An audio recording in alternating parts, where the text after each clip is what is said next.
Hello one and all, my name's John Cloud, this is John's Dark Art, and as always you are very welcome. Today's piece I want to talk about is a piece I haven't actually got a title for yet. I only finished it this weekend and haven't really... I'm toying about with a few names, one of them being Ursa Major. I've had suggested from Roman, Bare Necessities, amongst others. But yeah, I just haven't got a title for this yet, so I'm just going to call it Yet Untitled. And I'm going to bring it up for you here now for you to have a look at. Okay, got a good look at that? Yeah, excellent. So what we're going to do now is we're going to move into the walkthrough. I'll show you how I did it and all that jazz, and we'll do that now. Okay, so here we are. We're in Procreate once again, and as per usual, what I'm going to do, I'm going to head into Canvas Info, and as you can see, this is literally started on the 26th of August. Today's date, I do believe, is the 30th. So it was only started 4 days ago. And if you go into statistics, 4,906 strokes, 15 hours and 40 minutes.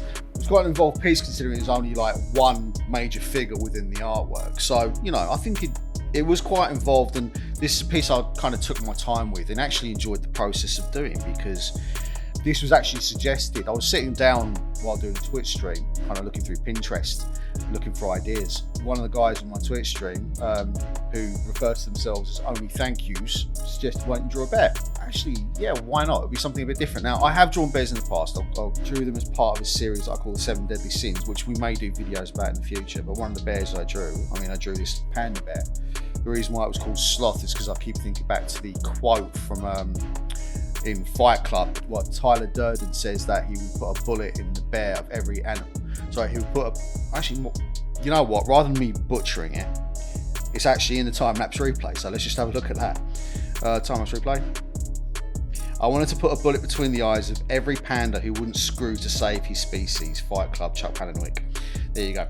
So anyway, so yeah, I had drawn a bear before, but I hadn't really, you know, made a habit of drawing them regularly. So I thought, okay, cool.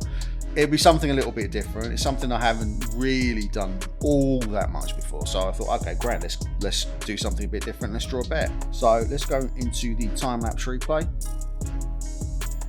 No quotes at the start of this one, as you can see. But again, this is me just kind of roughing out the lines and just basically very loosely getting the form together.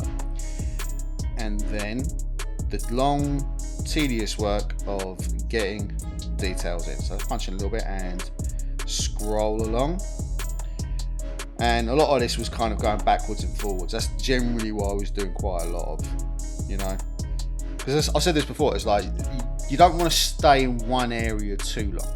You know, it's a good idea to kind of move about a little bit, just to kind of, you know, I think it helps in terms of like balancing your drawing, because if you get too tied up in one spot, especially with faces, I mean, because that's what we're usually drawn to more than anything else, whether it's human or animal. You know, it's the first thing we notice is faces. So, and that's because, you know, our brains are designed to do that. We're pattern recognition machines. That's why we see faces in clouds and in wallpapers and everywhere else. So we're scrolling along, and this is me just getting the details together. Again, like where I drew my fur, again, it's just directional shading. Lots and lots and lots and lots and lots and lots of scribbling. There's no secret to it, lads. There just isn't. You know, and it kind of works for me. That's why I keep doing it in that way. You know, but I take my time with it now. I like to kind of go backwards and forwards. I don't, you know, even if I'm kind of, even when I am moving along quite a lot, I try to kind of, I'll fill out one area. If we scroll right along a little bit, you'll see that what I do quite a lot is I do kind of come back to areas as well. Like here, you can actually see it here. Like this is quite far, this is near enough the end of the time lapse. You can see if we scroll along, I've finished those feet off, I've done the back, and then I started adding some shading under, you know, between the two legs on the underside of the body there to give more contrast, and around the back of the head and that. And I think also just a little bit on the eyes, just a touch. But yeah, I mean, like for the most part, it is just a case of doing directional shading. Like the form was more or less sorted out fairly early on. I didn't really need to go into huge, and maybe that's just me and having the benefit of many years of practice, but I didn't really need to kind of like spend a whole heap of time trying to figure out where the body was, or figure out exactly where, you know, yes, I work from reference, of course I do, I'm quite open about that. This wasn't drawn completely from my imagination. like, I'll bring it up for you here now so you can have a look at the original reference. Is it necessarily like, you know, an exact representation of it? No, because I don't think it's all that important.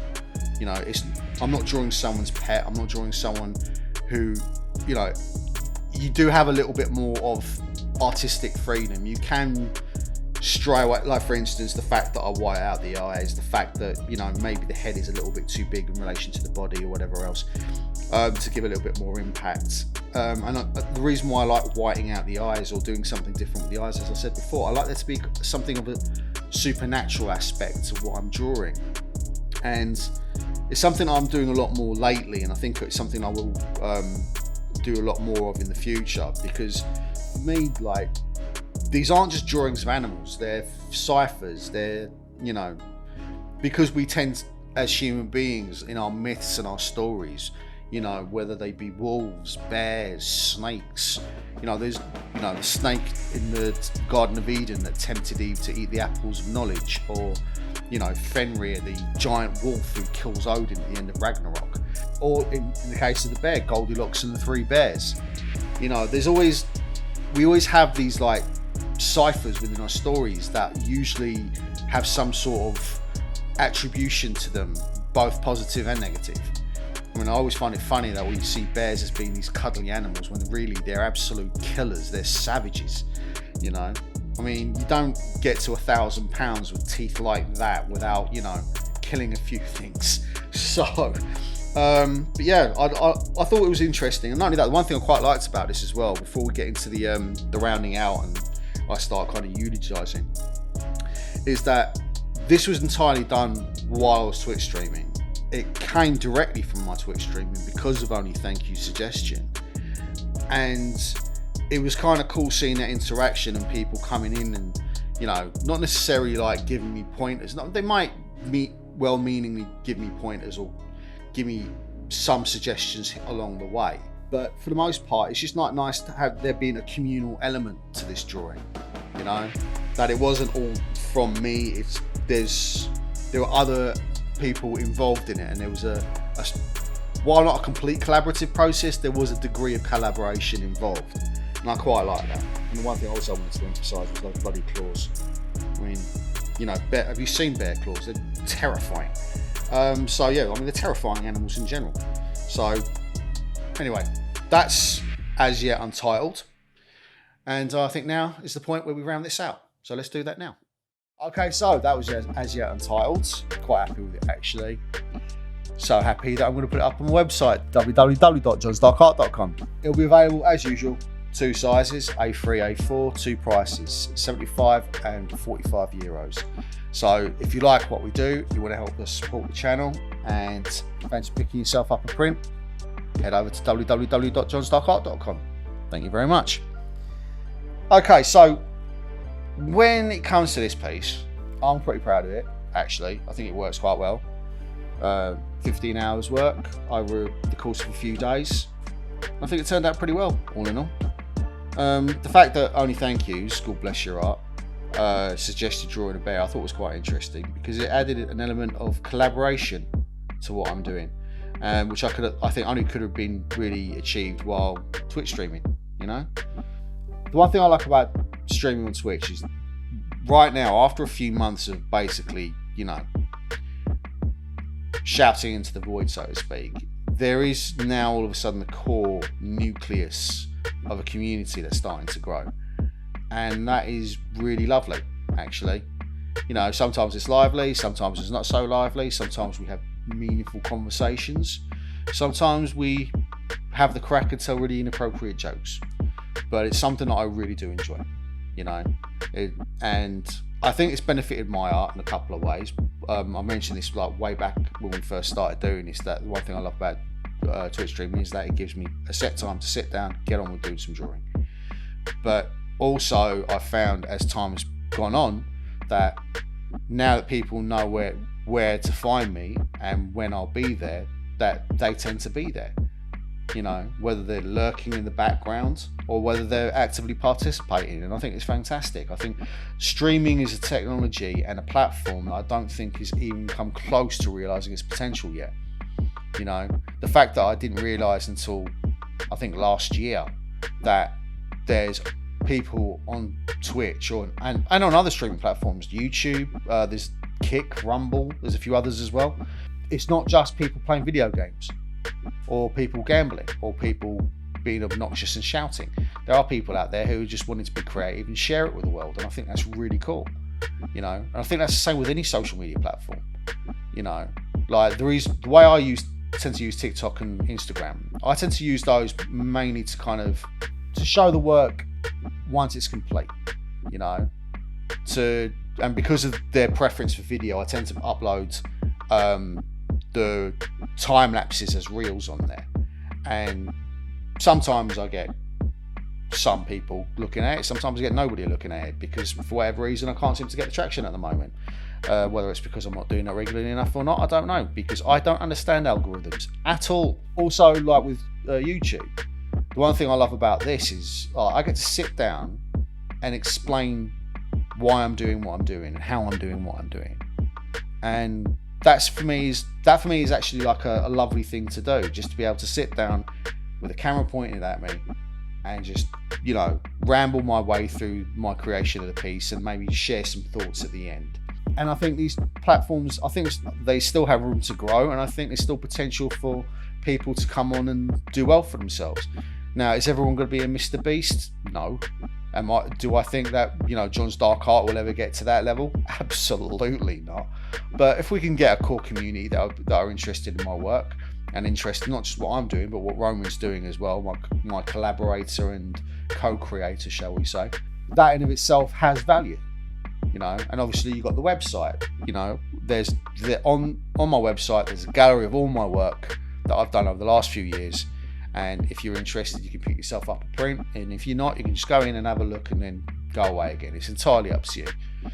But this is what I like about it. I think these platforms are great ways of, getting yourself out there and, expressing yourself and showing what you're capable of doing. Are there negatives? Are there drawbacks? Of course there are. Not everyone's going to come into it with an open heart. Not everyone's going to come in the spirit that you necessarily intend. You may get a few negative comments. You may get a few derisory remarks here and there, whether it be in the comment section of YouTube or a few silly remarks on your Twitch stream or whatever else. And it's something that I've encountered a little bit, not a lot, but a little already. The great thing is that, okay, in the most part, at least I've found at this stage, most of it is positive. But there are, like I said, there are drawbacks. And you kind of got to go into this expecting that. You kind of got to go into this expecting that not only are you going to get people coming up and showing appreciation and love for what you do, but there are going to be people out there, unfortunately, who feel exactly the opposite. And I think the fact that we've kind of come into it at this stage, where each of these platforms have to a degree matured, that we're going into it with our eyes open. I still feel positive about this. I still feel that there's a lot of potential for us to grow, and I do mean us, because I wouldn't be able to do this without Roman. He is kind of indispensable, and it's not just in terms of post-watch, post-mortem. The fact that we're shooting this in his living room with one of his cameras, and he's sitting behind there, like making sure the audio is running and the cameras are going and everything else. I mean, he is truly indispensable to this project. So, see, there we go. That's not my favourite one. There is the post-watch, post-mortem, which will be on Friday, so you'll see more of him then. I think we are kind of coming into this at the right time, I feel. I don't think there's ever a bad time to do it. I mean, yes, there are only a certain amount of clicks and so many pairs of eyes. That is true. But I still think that, we have a niche, that we're trying to settle into, trying to carve our path into. And I think we will do it. And I think that eventually, fingers crossed, our fingers and toesies crossed, that we will be successful, But it's just going to take time, And then, unfortunately, like right now, we may not get many views on these videos, but who knows? Maybe in 5 years, that might be different. Maybe in a year, that might be different, But I still maintain a sense of optimism, and I still maintain a sense of hope that, we will be able to do very well out of this. And the future is very bright. And I think I'll leave it there. So if that's inspired you to maybe create your own videos and hop onto the maelstrom that is YouTube or any other social platform and feel that this is something that you could positively benefit from, then wonderful. Share it with the world in whatever way you see fit. Anyway, my name has been John Clare. This has been John's Dark Heart, and as always, you have been very welcome. Until next time.